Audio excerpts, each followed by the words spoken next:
Danfoss VFD पर एक और ट्यूटोरियल में आपका स्वागत है। आज के ट्यूटोरियल में हम देखेंगे कि कैसे डैनफॉस FC151 इन्वर्टर में close loop PID control function का इस्तेमाल करके पाइप में पानी का प्रेशर मेंटेन किया जा सकता है। हमने पानी की पाइपलाइन में 2 वायर वाला प्रेशर ट्रांसमीटर लगाया है। ये सेंसर पाइप में पानी के प्रेशर को महसूस करेगा और प्रेशर की फीडबैक 4 से 20 मिलीएम्पियर एनालॉग सिग्नल के रूप में VFD के एनालॉग इनपुट पर देगा और वर्तमान प्रेशर और सेट पॉइंट प्रेशर के बीच के अंतर के आधार पर VFD 3 फेज पंप मोटर की RPM बढ़ाएगा या घटाएगा। चलो देखते हैं आज के ट्यूटोरियल के लिए वायरिंग।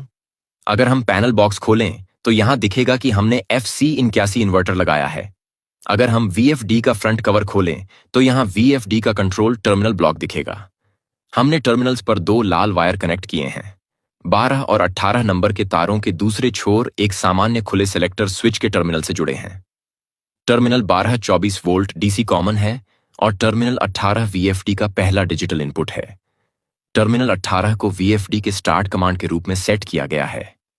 इसके बाद एक ऑन रेंज तार टर्मिनल 12 से और एक सफेद तार VFD के टर्मिनल 60 से जुड़ा है।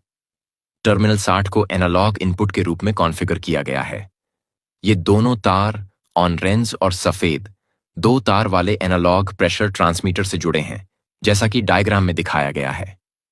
मोटर का केबल U, V और W VFD आउटपुट टर्मिनल से जुड़ा हुआ है।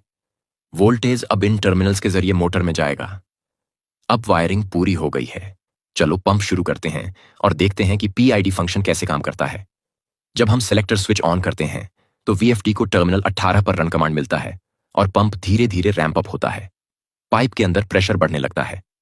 VFD की आउटपुट फ्रीक्वेंसी लगभग 45 हर्ट्ज तक पहुंच जाती है और प्रेशर 4 बार तक पहुंच जाता है।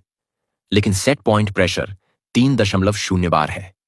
PID फंक्शन पंप की फ्रीक्वेंसी कम कर देता है और इसे 42.8 हर्ट्ज तक ले आता है, जहां हमें हमारी जरूरत का सेट पॉइंट प्रेशर 3.0 बार मिलता है। PID फंक्शन पंप की RPM को कंट्रोल करके 3.0 बार प्रेशर बनाए रखने की कोशिश करेगा। इसी तरह हम डैनफॉस VFD के PID control close loop function का यूज कर सकते हैं। आशा करता हूं आपको आज का वीडियो पसंद आया होगा।